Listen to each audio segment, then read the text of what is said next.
Ali estava a minha querida terra, esperando que eu desse o primeiro passo para tocá-la.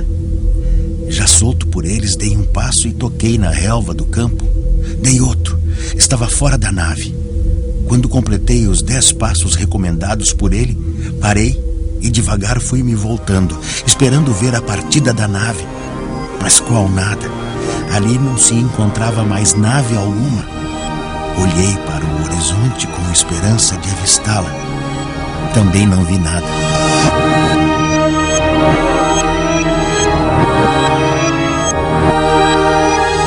Ele nos impressionou com o seu relato.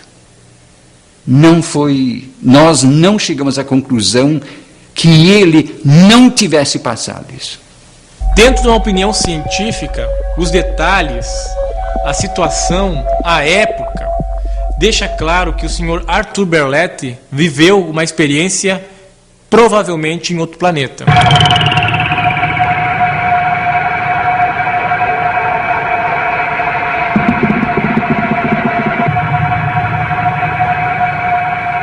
Mas ele ficou um eremita, alguém que se recolheu para o seu mundo. Até o pai, tanto que até o pai ficou quieto, não falou nada por um bom tempo, porque ele sabia que o pessoal não ia acreditar.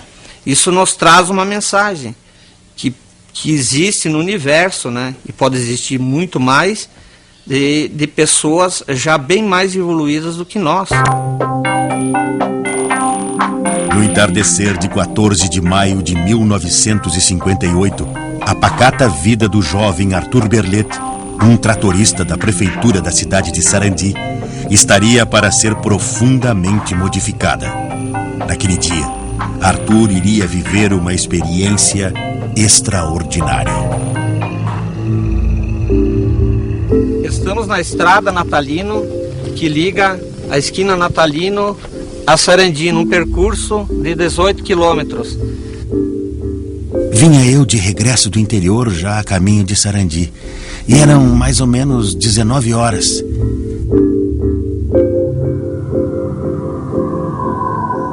Em 14 de maio de 1958, o meu pai estava tentando vencer a pé esse percurso. Quando ao chegar nessa altura da estrada, ele avistou, próximo àquele mato, uma luz. Minha atenção foi chamada por uma luz estranha colocada na orla de um mato que aproximadamente se distanciava a cerca de 200 metros de onde me encontrava na estrada. Atravessei a cerca de arame e quando me encontrava a cerca de 30 metros da luz, verifiquei com espanto que era um objeto material redondo com cerca de 30 metros de diâmetro. Ao chegar próximo, ele percebeu que era um objeto estranho em forma de 2 bandejas sobrepostas. Senti vontade de retroceder e fugir. Entretanto, dominando-me e procurando raciocinar em torno do que via, aproximei-me mais ainda, quando subitamente surgiram mais de 2 vultos e um fortíssimo jato de luz me foi atirado, fazendo-me perder os sentidos. Um tempo se passou, ele recuperou os sentidos e viu que se tratava de estar dentro de uma nave espacial. O objetivo desses seres não eram pegar seres humanos, né? Eram fazer experiência em plantações.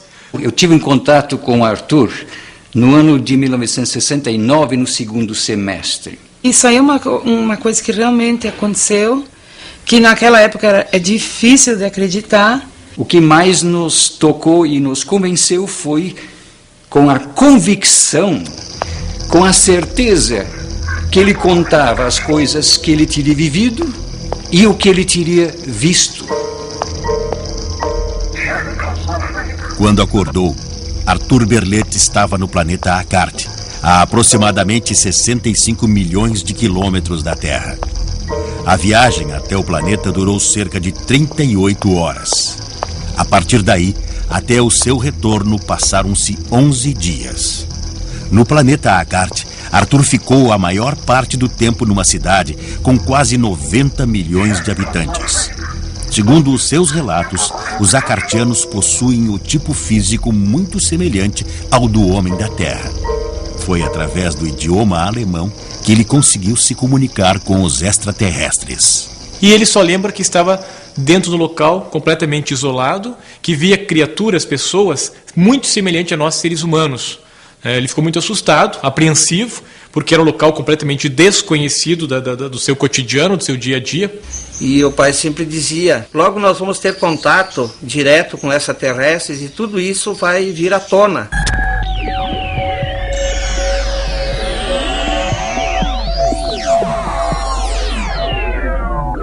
Um acartiano, cujo nome era Acorc, serviu de anfitrião e guia para Artur durante todo o tempo da viagem.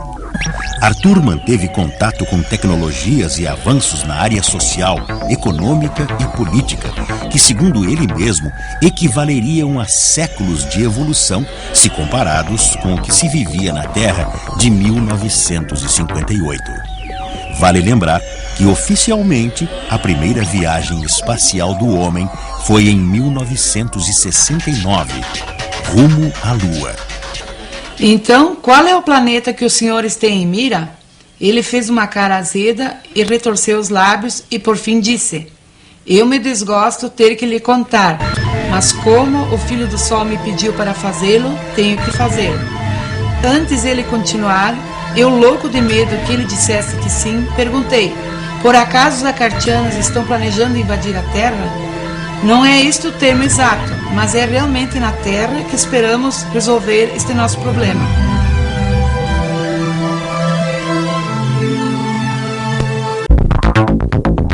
O Sr. Berlet, ele menciona, escreve nos seus manuscritos que ele viu a Terra na cor azul. Nós só tomamos conhecimento cientificamente desse fato no dia 12 de abril de 1961, quando Yuri Gagarin, o soviético, sobrevoou pela primeira vez, o nosso espaço. Andou em torno da Terra e falou essa frase: a Terra é azul. Que se eles têm condições de vir até nós, é porque eles são um povo culto, um povo inteligente, um povo desenvolvido. Em diversos momentos, também em nosso diálogo, ele expressava sempre a saudade que ele tinha de voltar, a angústia de voltar. Ele relatava essas pessoas e aquele planeta como um planeta de muita paz. Após 11 dias, Artur foi devolvido ao planeta Terra. Ele foi deixado muito perto do local da abdução, ou seja, do sequestro pelos alienígenas. Em casa, Artur ficou isolado e trancado em seu quarto por dias, até que resolveu narrar a sua experiência para os seus familiares. Imediatamente, Artur começou a escrever. Foram 422 páginas que se tornaram um livro, publicado em 1967. Com o surgimento do livro, a imprensa começou a discutir, trazer mais à tona esse assunto, Então as pessoas começaram a ver de outra maneira, de outro modo. Ufólogos vieram a Sarandi entrevistar, então isso foi caindo nos ouvidos da população. Nos dias que tinha a lua, que tinha a estrela, que era um dia claro, que tinha aquele céu assim, sabe, que aparece todas as estrelas do mundo. Esse dia, então, nós dizia assim: pai, vamos sentar lá na frente. E daí nós pedia: pai, como é que é lá em cima, pai? Daí o pai começava a explicar, e nós olhando para cima, olhando. Aí dali um pouco, daí o pai falava tanto, a gente se encantava tanto no que ele falava, que nós nem olhava mais para as estrelas. Aí nós virava de frente para ele e ficava lá assim, ó. Sabe, aquela história assim, com a boca aberta, prestando atenção assim, nos mínimos detalhes do que ele falava. Lá ele teria visto aparelhos parecidos com videofone, que nós conhecemos hoje, em pleno século XXI, E ele narrava um vidro a qual parecia um rosto de uma mulher, e o Acorc, que é o extraterrestre, que foi o mentor dele nesse planeta, explicou para ele que se tratava de um aparelho de comunicação comum no planeta Carta. O Sr. Artur Berlet descreve que as naves nesse planeta, todas elas funcionavam com energia solar. Outro fato interessante é que ele fala que a metrópole, a cidade, era uma cidade que tinha mais de 90 milhões de habitantes. E os prédios possuíam pequenas marquises onde pousavam as naves. Na história do Sr. Artur Berlet tem muitos fatos científicos que ainda não foram esclarecidos, que a gente não tem ainda conhecimento total. E um desses fatos veio ao público agora no dia 18 de maio de 2003, quando a NASA fotografou do planeta Marte, através de uma sonda norte-americana, o planeta Terra. E a imagem que mostrou foi o centro sul-americano, o Golfo do México e América do Norte. Isto o senhor Artur Berlet já tinha narrado em 1958, quando ele viu, através de um funil, a qual ele descreve, que evidentemente poderia estar dizendo um telescópio, né? Mas a linguagem dele usou um funil, quando a Cork apontou esse funil para a Terra e ele pôde ver nitidamente o planeta Terra, a parte sul-americana, a América Central, inclusive o Golfo do México, com todos os seus detalhes. E ele frisa que viu isto nitidamente. Só que esse fato, que pela primeira vez o ser humano tomou conhecimento dessas imagens, foi agora no dia 18 de maio de 2003, através de uma sonda norte-americana que está fotografando a planície marciana. No caso dos acartianos, eles conseguiram o sistema de abolir o dinheiro. Todo mundo trabalha, e todo mundo participa. O curioso é que no livro dele, né, no original do livro dele, de 1967, ele pergunta para o Cork que dia e que horas são no planeta Terra. Aí o Cork pergunta para ele, mas em que ponto? Ele frisa, aonde eu saí, da minha pátria. É um governo único, uma religião única. E nesse momento a Cork pensa um minuto e diz, é dia 18 de maio de 1958. Né? Há exatos 45 anos, aquilo que um tratorista de prefeitura viu no interior de Sarandi, né, sem conhecimento, sem tecnologia nenhuma, através dessa narrativa da sua história em outro planeta, é o conhecimento que nós temos nos dias de hoje, passado por uma sonda norte-americana. Tudo isso vai vir à tona, entende? Então eu encaro como se ele tivesse sido um pioneiro, né?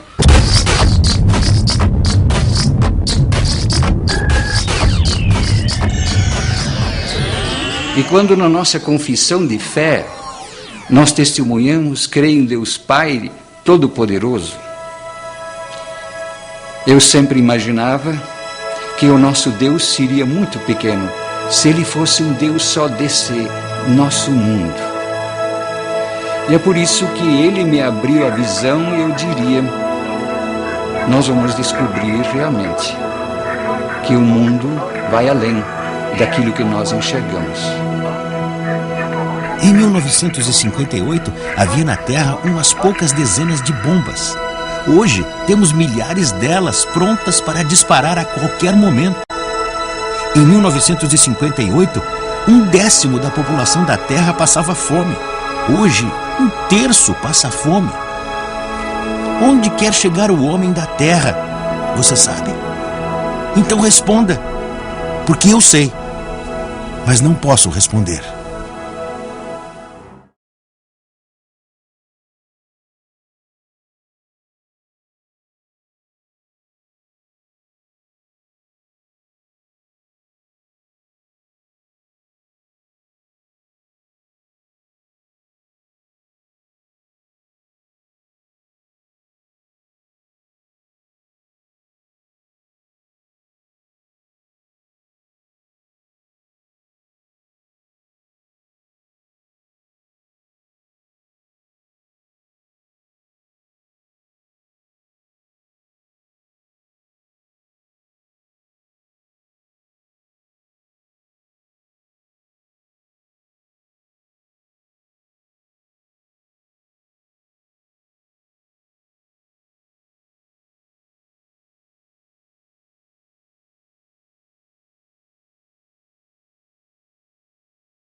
This is Arthur's contact experience that he wrote in 14 pages in his notebook, right after his return trip from planet Akard in 1958.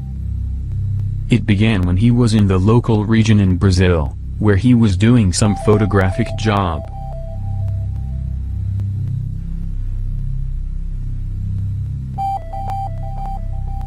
I was walking on foot on the highway in the direction of the city of Sarandi. It was already dark, when I saw this strange and luminous object near the ditch of a farm. I left the street and went closer to verify to see what it was, and as I saw no light near the object, I went closer, and within 10 meters, I saw people. Immediately they pointed a bright light on me that blinded me, and I lost consciousness for about half to 1 hour. When he woke up, he was in a white room, reminding him of a hospital, but soon understood he was inside a craft. After some time he was taken out and saw a city not as different as those of Earth, but the high houses was of metal in many colors. He was imprisoned in a room, where he got some food, meat and bread as he was very hungry. Later he found out that their visit was for collecting grains and vegetables for their experiments, and they judged him to be a farmer. The commander decided to take me with them, despite their laws said not to do so. Their ship was 30 meters in diameter, moved by solar energy.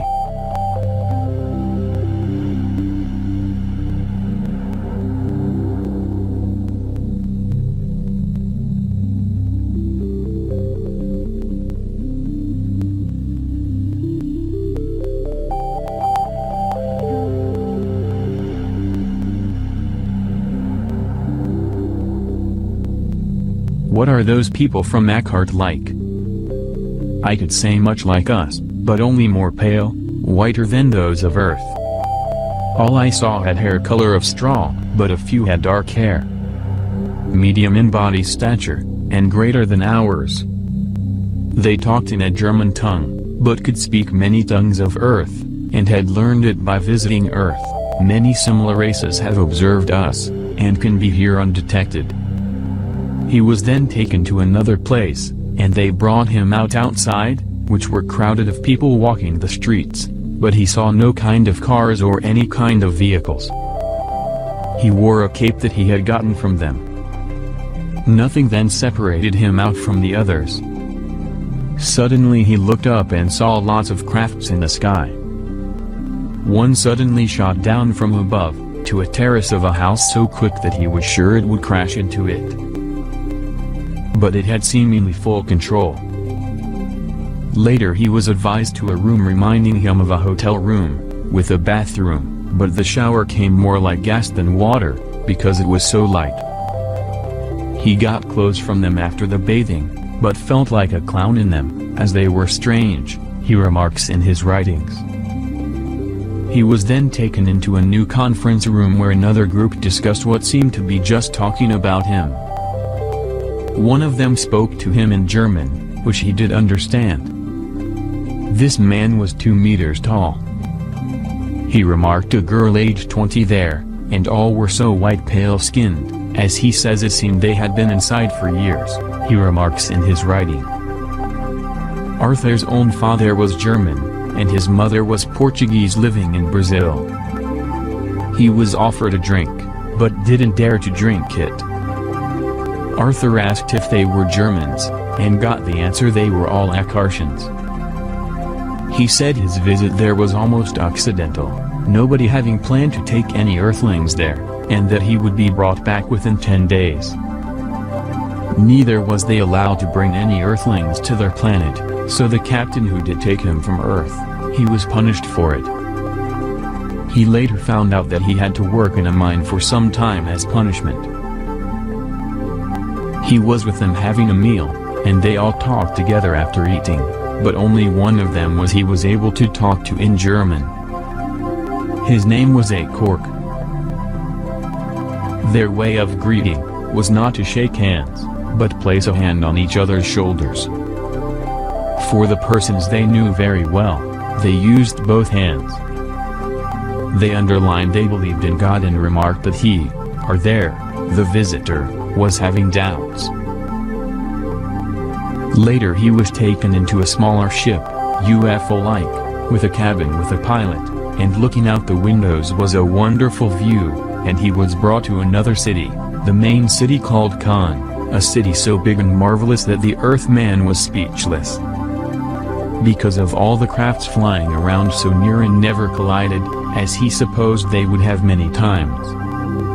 They looked more like small flying camping trailers in view. He was later told that these ones could go up to 10,000 kilometers high. They landed on top of a big house. It was a big rooftop, he said. It looked like a sports field, which was where his host lived with his family. Well, each flat seemed to have terrace as a personal landing platform for those personal flying camping trailers. Inside he got a demonstration of a kind of apparatus where his host could talk to a woman seeming living inside it. It was a shock for Arthur to view. Well, it's not so strange today because now we also have picture phones, but theirs seemingly was of a 3D kind. Remember, this was in the late 50s, when only primitive black and white TV was seen rarely on a cart. This woman was his wife, who soon came in. She was also quite tall, blue eyes and shoulder-long hair of straw color. The child with her was of 12 years old. It was their son, and he was clothed just as he was from Earth, and he was very curious on the stranger from Earth. Both the boy and his mother also asked questions to Arthur, that Cork translated. The boy stayed with them much of the time he was by visit of this family.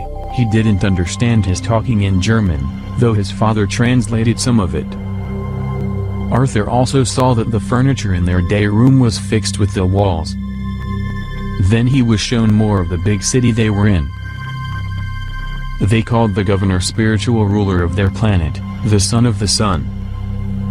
Later he told him of their long ongoing space traffic, most of it to Earth, for collecting plants and other materials.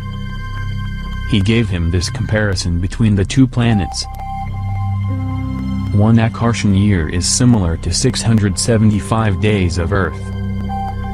1 month on Akart is similar to 61 days, 8 hours of Earth. 1 Akart week is similar to 9 days 14 hours on Earth. 1 Akart hour is similar to 7 hours, 40 minutes on Earth. Planet Akart rotates more slowly than Earth, around itself, so a day and night was much longer than here on Earth. So the nights and sleep time were normally 17 hours. Their main purpose for visiting Earth was to try to develop plants for more effective production of food, and especially wheat, which they seemed to have problems with according to what they told me. They thought that he was farmer planting wheat, and that they could learn some useful information from him. They told him they had given him a sort of narcotic for him to sleep during most of the trip. It lasted some 36 hours. The commander of the ships that had taken the decision to bring Arthur to Akart had done this against the orders of not to touch or kill any Earthling, neither brings them off Earth. So he was punished and had to serve a year in the mine, where they took up steel work, according to what they told him. There are no countries on Akart. The entire planet had for a long time been one country or region. He told Arthur that 100 years back they had many countries, hundreds of countries, and that there was so many wars, but was not enough of them, so they began cooperating with each other, and got together as one. They said that they had been observing Earth with equipment and cameras so good that they could take pictures of a nail head from 200 kilometers up. They captured radio and TV programs, and put it into their computers for help and study. In some 10 years they had learned much of Earth, including German language. Others had also learned Russian, Spanish and English. Arthur asked how they could collect all this, without being seen, and got the answer, that they could make themselves invisible. I neutralized the vision. After reaching a height of 200 meters above the buildings, we flew in a straight line toward the north for some 2 minutes. Suddenly, we stopped abruptly and began to descend. We descended to a narrow street full of pedestrians. The machine hovered near the side of an alley, where there was also infinity of people. There we jumped down and mixed with the multitude. What I felt was unusual about those people, was that it seemed that nobody was in a hurry, not the haste that is so peculiar to the great cities on earth. Another aspect that drew my attention was the manner of dress of those people. I never saw anybody dressed so shabby. Almost all of the men wore clothes more or less like what I wore, in material as well as design. The small variations were scarcely noticeable. The dress of the women was in similar style. Another thing that intrigued me was the fact that none of them paid any attention to me. Arthur remarked also that it was quite cold when the sun set, but his guide there didn't seem to freeze, and so did Arthur. He said they had no seasons, same all year around. And he remarked the sun didn't shine from any blue sky, it was cloudy all the time. Well, that was the first day. Later a morning he saw the sun rise in a clear blue sky. Some day later he experienced this cold after sunset again, but he was so impressed by the view of the city at night, that he almost forgot the cold. This when he saw the splendor of the houses seemed to shine all different kinds of colors, but at night those effects were much stronger, and the sight was very impressive for the earthling. After another night, later they visited a kind of cafe, where they had got something warm to drink. Arthur went up to the cafe host intending to pay, because he saw that his fellow man didn't pay. It was then he found out that money or paying for anything, that money doesn't exist on their planet. No money used on that cart, they were free of the slave medium. In the evening, he again got some time for himself thinking if this could be possible, but rather he could not wake up from any dream either, so it had to be real. So then he got a form of panic, when he began thinking all this through. He also had 2 small children 2 years back on earth. Then a cork came in with a wine drink he had made of fruit, which also contained alcohol, and he said that drinking such was not allowed in public places, only in homes. He said the government there had converted all the factories that earlier made harmful things like alcohol into producing beneficial matter. What foods do they have on that cart? The meals were frequent, and fish was always on the menu, plus a dark bread looking like our rye bread, and he said that their fish and oceans were just similar to ours here on earth. Despite all that I had eaten there, it seemed to me then that I could not weigh even 50 kilos there. He was 90 kilograms on earth.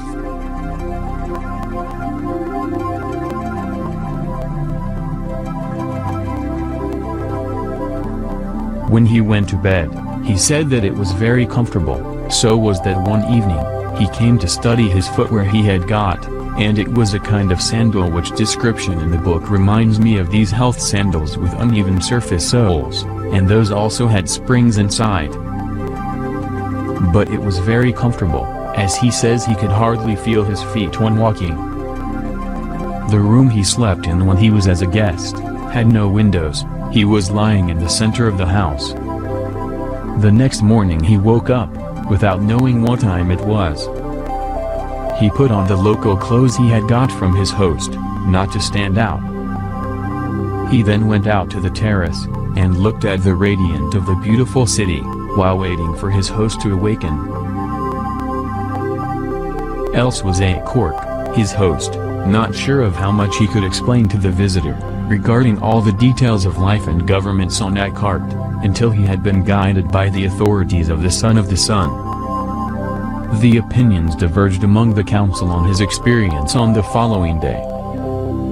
That day he took on his earthly clothes before meeting Son of the Sun.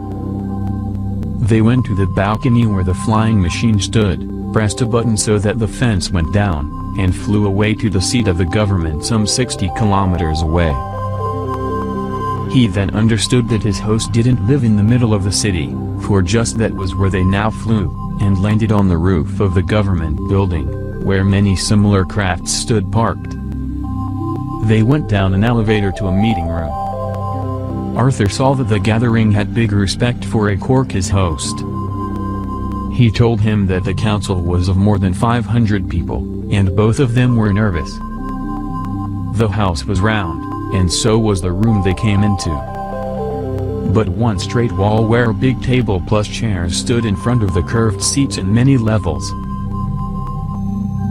This council of 9 men, include the son of the sun, was gathered when necessary, and now the Earth-man was the first thing to discuss.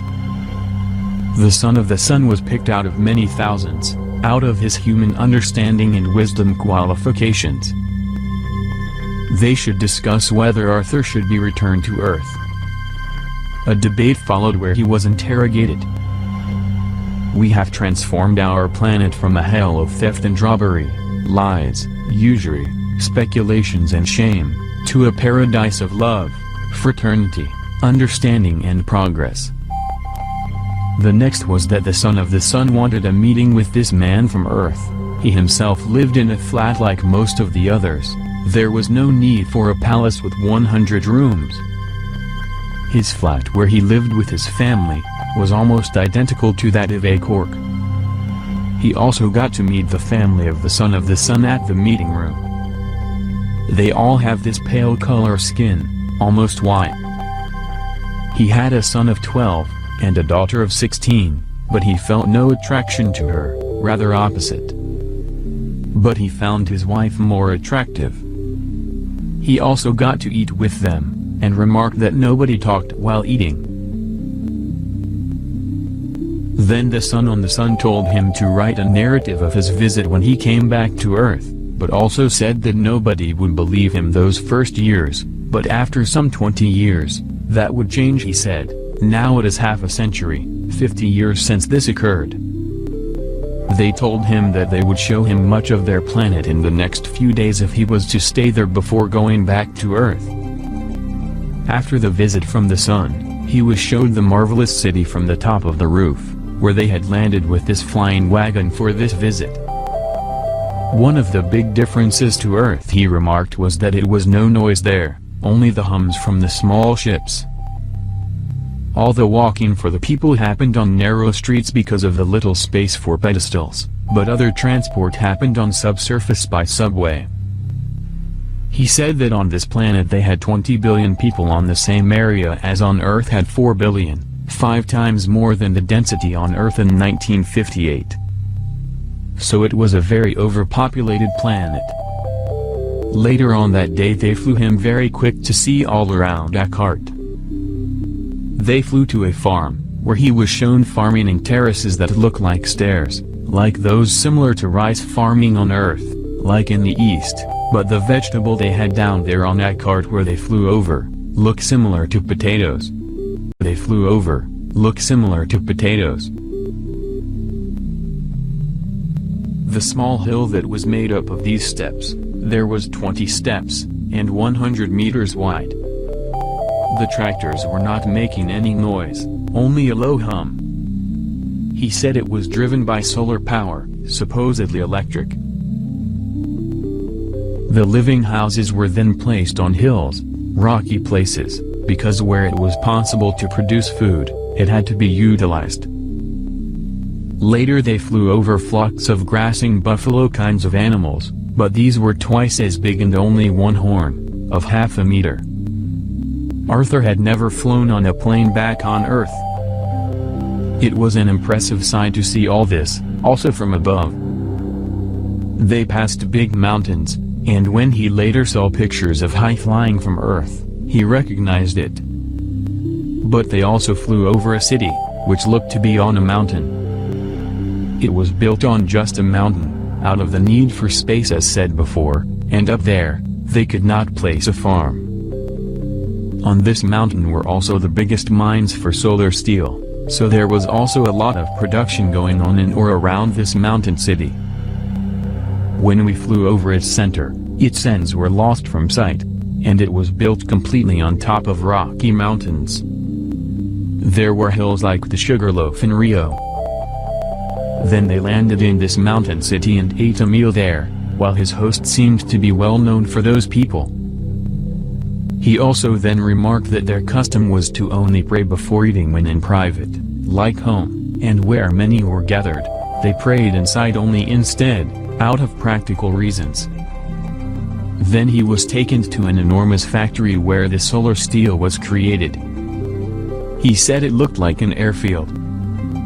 There were thousands of similar ships there that were flying, hovering and parking. I asked why is it that they only arrive, and almost none are leaving. Because it's almost time to start work. But, who are those who arrive in those ships? Are they all workers? Yes, except for some who live nearby, all come by these ships. Are you saying that all who work here are rich? Since one of those ships must be very expensive. No, they do not cost. And here being an Akartian citizen and a worker, is enough to have a right to one. I don't understand, but you will before you return to Earth. Then he says that he was not able to understand the processes that he saw in the super factory. All what I saw in the factory could only be done if I were an engineer, scientist, designer or other expert. But he tries to give some descriptions, and those technical who are interested, would have a good time in reading all these many details about this automatic factory and its production in the book. In that factory they also produced flying saucers, and he was given an explanation on how they operate in the atmosphere, and in space. There they also made laser-like weapons, which made our weapons to nothing, but they warned against the atom bomb. This was the time when the military army was very strong. He also told him some of how the system of the power source of the ships worked. Visit to an astronomic observatory with also defense use and functions. Then he was taken to atop a mountain, where he saw a tube-like funnel reaching 200 meters up and they landed there, but it was terribly cold, and Arthur said that he was very tired at that time. By way of this equipment, he was shown a view of Earth. But those observatories had also the opportunity to shoot neutralizer beams into space onto any hostile incoming ship from eventually aggressors. So these observatories were placed around the planet like a net as a defense system. Later they arrived at Acort's home, where they said good night, but Arthur woke up early the next day. Remember, the nights was abnormally long, 17 hours to be exact, compared to what he was used to. He went out to the terrace and watched from the balcony of the city lights at night, but it was very cold outside, but he had to see this sight. The next day, they flew to a holiday center at the coast, where they landed on the rooftop of a very long block building along the coast, which reminded him of the Wall of China when he saw it from high up. But it's much bigger and 20 kilometers long, but it was a continuous blocks along this coast. It was 100 meters width, and 500 meters from the seashore. A lot of ships arrived together with them. On the other side of this long wall, was another city. When they left their ships open, Arthur had not yet habituated to the money-free situation there, as he expressed concern for leaving the craft unlocked. There they also ate in a bar where he says he went in a room with perhaps 1,000 tables. There he again remarked that nobody seemed to pay for the food. After that, we went to the trees and sat down comfortably on some stools similar to chairs that rotated. I put my hands behind my head and we remained there for some minutes. But in that calm moment, I commenced to reflect and I saw in my mind an infinity of things that I was still unable to explain satisfactorily. Brusquely, I raised my body and remained seated, resolving to ask Acort to explain some of these things that I did not understand. One of these was that, since I had come to Acort, I still had not seen anybody pull out money to pay for anything. We had just eaten a meal with nearly 1,000 people and nobody had paid anything. With relation to us, I had some kind of explanation, since we had that paper, which could perhaps be a form of requisition by the government, but the rest. To clear up this doubt that I have. What kind of money do you have here? He rose up and sat in the same position as I, right in front of me and said, Money? We have no money here on Acort. I almost fell on my back, stool and all. But how? But how do they buy things, and pay their employees? He gave a sigh and responded, "Well, this is a very lengthy affair, but I will try to explain to you. Akkad was all divided up into countries and each one had their own type of government and money. That being the case, when they began to feel the problems of overpopulation, those better off commenced to acquire every palm of our land. Those who had money obtained and owned more space than they needed to live, while those less favored by fortune were banished to the streets. This resulted in dishonesty, robberies, several wars, and all the rest. Why? Always because of the evil of money. The whole planet was an inferno. A few survived and others in greater number died of hunger, misery and pain. Then when it seemed like all was lost, there emerged the greatest scientist of all time here on Akkad. And what did he do? He discovered the means to take advantage of the very energy of the sun. What did that have to do with the money situation? Everything. Once discovered, he and two more of his followers invented the arms which we still have. Was he rich or poor? Very rich, but he spent all his fortunes on investigations and experiments which resulted in benefits for all. In what manner? In the following way. When he succeeded in inventing the neutralizer beam weapon, he told nobody of his invention, but gave adequate proof of what he could do with such a weapon. He threatened all of the countries, that if they could not find a common denominator for their differences, he would use the weapon. He presented a global plan for the salvation of the planet, then all or almost all accepted and obeyed him. His first step was to abolish all the frontiers, making all of Akkad only one country. The second was to level all of the cities to equal rights and obligations. To obtain this, he had to get rid of the money, and these automatically ended profits, speculations, robbery, usury and many other things, proceeding from money. Then he must have been some kind of dictator. No, he did not become directly the government, but nevertheless gave ideas to others who then put them into practice. Certainly he depended on the support of some strong country? No, it is as I said. 90% of the population of Akkad lived in oppression and misery, and thus they understood his ideas and supported him. The remaining 10% could do nothing, and finally, they accepted also. And as the people helped to install this regime, the same people had the right to select their governors. They proposed that the scientist be selected, but he would not accept. However, he indicated one son of his. That one was selected and became the first governor of all of Akkad. Since the scientist was called the man of the sun, thanks to his discoveries, his son was called the son of the sun. From this proceeded the tradition of calling our president the son of the sun. That's the reason? I thought it was a sacred name. No, it is not, as you can see. When and for how long is the governor of Akkad then selected? Every 3 years in Akkad, equals to 5 Earth years and 6 Earth months. But how can you get along without money to buy or sell the things? How do you do it? Here, nobody needs to buy or sell anything. There is enough work for those who are poor that they can have all that they need or desire, without the immoralities. Here, it is a crime for anyone to refuse to work. We came to the conclusion that money is the work of the evil doings. Without it many evils are avoided. Are they obligated to work until after they are old? No, the people work so many hours per day or night, and for the hours that are left, they can go where they like, eat or drink in any public place, without extravagances, and do as they please. And every year there is a period of rest, then they can travel throughout all of Akkad and see and do what they please, traveling by whatever means they prefer.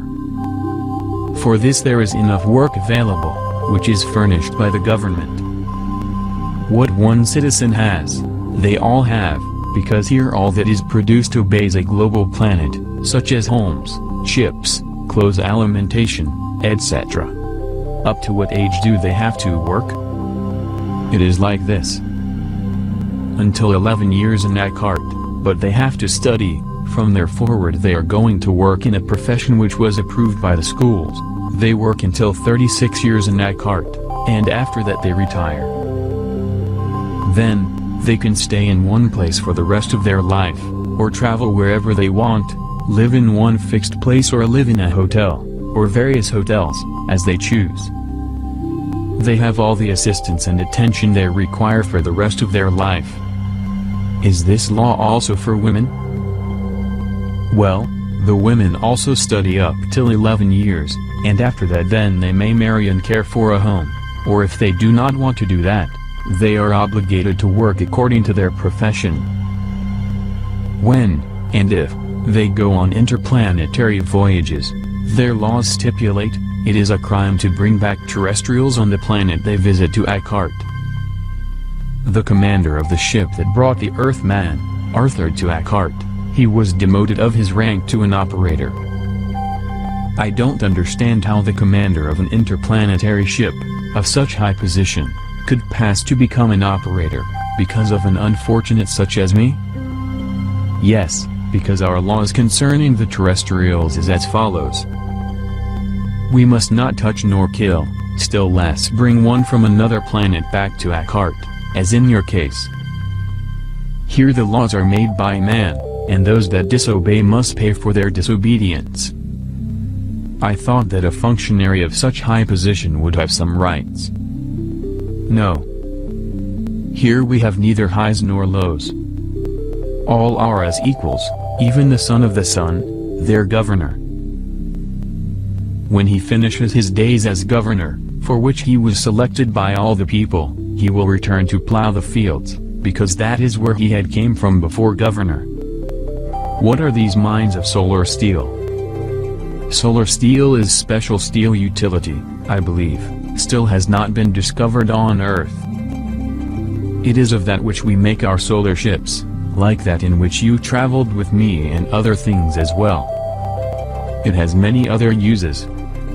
He was again told of their problem of overpopulation, and how it could be necessary to move part of their population to Earth, after a nuclear war had wiped out much of the Akkartians, and they had the means to clean up the environment rather quickly with their advanced technology. They seem to have observing bases here on the moon, as also the Corunders talked about. And yes, they then meant that an atomic war was unavoidable in 1958. But seemed to be out of insight into the watching of our Earth from more advanced races, which make up a kind of guardian angels for our planet Earth. The Akkartians spoke very briefly in the 50s about 3 factions. Today, there are 4 factions. Until the 50s, prior to there were 2 rival factions. Emerging later was a 3rd faction, but the 3rd was still sketchy. The Akkartians have been silent for many years now. They are still monitoring the planet Earth. They believe that we waste too much time fighting, and should have been at peace long ago. They will come after our atomic war to bring order.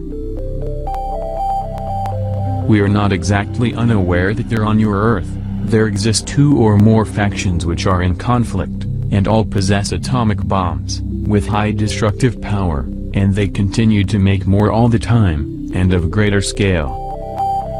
Instead of using the nuclear energy for destructive ends and they used it constructively, our hopes would be nullified. What hopes? Are you saying that you intend to invade the Earth? Yes, but as I have already said, not on those terms. Let me explain in what manner. You must be aware that an atomic war on Earth is inevitable, and, even if we wanted to instigate it, we could, since it would only be necessary to intercept an airplane or ship of either faction, that the one would judge that it was the other. But, We are not going to intervene in any such manner, because we have come to the conclusion that they would not resist for much time the curiosity to see the foul-up that caused the situation. And when this happens, none of them will escape the devastation, because with only a few of those bombs, the whole terrestrial globe will be contaminated. Once this happens, we can peacefully take over the whole planet, because those few who remain will be in no position to offer resistance. On the contrary, they will welcome us. But what future is there when the terrestrial globe contaminated by destruction and radioactive poison? Whether it is contaminated constitutes no problem for us. Why not? Because we use an apparatus which neutralizes the malefic effects of radioactive poison, transforming it into fertilizer for the soil and for other things. If such a war happened, how much time would you wait before going into action? We would go into action as soon as the war ended, because it would cost us to wait, as the vegetation would all die in the zones of conflagration. There is no victory in such a war.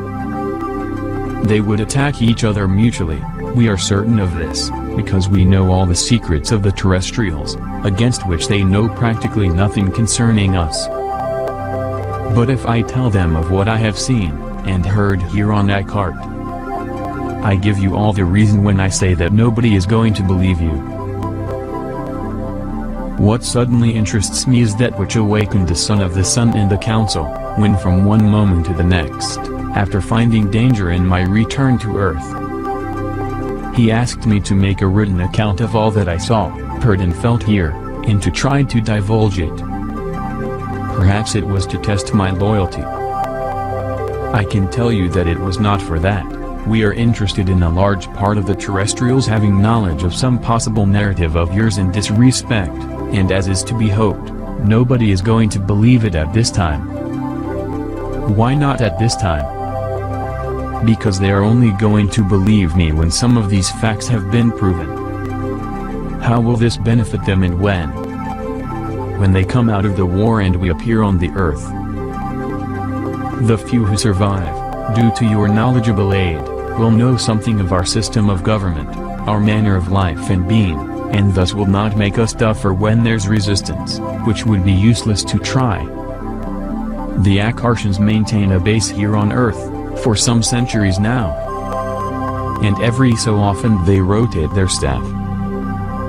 They have built a huge space platform several miles in diameter some distance away from their home planet. This station they use as a stopover point, to station thousands of spaceships, that travel from planet to planet. Their ships travel over 311 miles per second, that's over 18,660 miles per minute. This group has antimatter beam weapons. Earth terrestrials will not have antimatter beam weapons until about the year 2990 AD. And it is this weapon they will use to vaporize the planet Mars from the solar system in a brutal interplanetary war. It will be the last war the Earthman will fight, before he realizes peace is the only way. I would like to broaden the question on one point. Are you saying that you are going to come as owners of the house, and not as strangers? Well, I have already said that we are not going to do anything bad to anybody. Now, once you have done the mischief by your hands, nothing is more logical than that we benefit you. We Aquarians, by force of circumstances, have learned to be realists. This question is comparable with a fable that my father always told when I was a boy, which is as follows. A man who had innumerable cages thought it well to place birds in almost all of them. He had two hanging one beside the other. In these two cages the birds were multiplying. One came to the point where there was no more room for more, but they lived well adjusted and were each contented with a place to sit. All those that the man allowed to hatch, also were given the means to live. Contrary to the first, the second had plenty of space, however they commenced to quarrel, each one wanted the better place, The stronger lived comfortably and the weak had to get used to the street corners and be satisfied with the crumbs. The roost there was left to the strong. Each one wanted to be better and to control. Finally a struggle broke out, so fierce that they mutually destroyed each other, and with them also most of the weak ones, who had nothing to do with this. The man, on seeing this, gave access to those of the other cage, of which he moved half to the first. These went there and reconstructed the broken nests, resuscitating some of those who had escaped with their lives, and thus they were able to live in peace for many years, without worrying about the problem of space, as much in one cage as the other. I understand the moral. Unhappily for us terrestrials, perhaps this same thing is going to come to pass. It is somewhat similar to Earth and Descartes. I sat with my head down. After some minutes of silence between us, I asked, "Do you not feel that you have erred in showing and explaining to me all this with respect to your arms and means of locomotion? Since once I return to Earth, if I am given the time to do this in the manner in which you have explained all, I think the government would give me the necessary means, and I have the impression that I could come to a conclusion." He swallowed dryly and leaned back to respond, and then between reprimanding and fear, he said, "Well, in the first place, I believe you are not even thinking of doing this, and second, the terrestrials at the moment do not have materials to this end at their disposal. But please, do not speak to me of similar things anymore, because if anyone here suspected what we are doing, perhaps you would have to live here on Descartes the rest of your days. I cannot say anything more, because I cannot judge their capabilities, neither in one thing or another. Only then was it that I saw where I had put myself with my foolish suppositions, and I responded. But it is not that I judge myself capable of this. It is scarcely a supposition. This I know, but you are not going to want to nuke these suppositions known to the Son of the Sun and the Council." Saying this, he stopped talking, and remained with the fingers of his hands interlaced, pensive. At one time he came to see a seemingly poor man there who seemed to have fallen outside. His clothes were unusual compared to the others, and seemed to be dirty also. And they described to him that he was a criminal. But as they had no prisons, those went around free, but had to beg for the living, as they had no longer any access to the advantages the society gave the rest. All got their sentence from what they had done. Those could not enter any public establishment to obtain what they needed. The prisoners were marked with a medallion to wear around their neck, and could not be taken off until the penalty had been through. They could neither travel by any of the public transports, and when they were in prison only to walk around the streets begging for food. Some sat out food for them, like for wild animals, and it was indeed humiliation. Those who are married could get some help from their wives or children. Below their cities, there ran parallel automatic subways, which ran at different speeds. When they reached the end of the station, the subway went back and all operated automatically, and the passengers could make a stop at the station they wished. It all operated on electric power. On his last day on that planet he was also taken to a sport-like arrangement where two teams fought a pushing competition. Never seen nothing like it. But they also had a football-like competition. It is to remark that this sport field had artificial grass, something that was not yet made here on our Earth at that time in 1958. After the sport visit, and a farewell greeting to the sun, he was taken back to the family of a cork, and said goodbye in a short manner to them. He was also told the problems they still had regarding space travel, and they told him it was best to stay unconscious for the part of this trip, because his body was not yet used to the gravity in space. We must remember that this race was in the first steps regarding interplanetary trips. They departed from the planet returning Arthur back to Earth. He slept part of the trip to their space station, about 50,000 kilometers out in space, so it was not much time for him to get used to it. There was an enormous platform in space. There was like a city there, and houses that look like igloos, and all out had to wear special suits. On the return trip he was also showed around the ship, which had 3 levels. The first and third had less rooms than the second. The lower had small ships, and some kind of solar weapons also. They reached the middle level by an elevator, and it had laboratories, rooms and corridors. In the various compartments we entered, we always found humans seated in front of super complicated apparatus, covered with instruments of all types. The motor room where they created the propulsion force was 5 by 5 meters, and in the middle of it were 6 motors, about the size of a barrel of gasoline, arranged in 2 rows or 3, one above the other. He was told that these captured and transmitted the solar energy moving the ship. Only 2 worked at the time, the rest for reserve, in case the others malfunction. All made of matter, he was told that it was impossible for them to malfunction. The ship had other motors used in the atmosphere. He was told the ship had a normal crew of 32 people. After many days in space, the ship came to Earth, but first they landed in an icy place he was told was on the pole, and he drew the conclusion to be the south. From there on, only a short time till they let him out of some kilometers from his house, to where he was walking before the bright light and lost consciousness, and he felt so heavy being back on Earth. After some time and confused, he spent days inside his house. He began writing down all this he had experienced, and he reported everything he remembered of Eckhart. But they went on with further contacts with Arthur, after his return.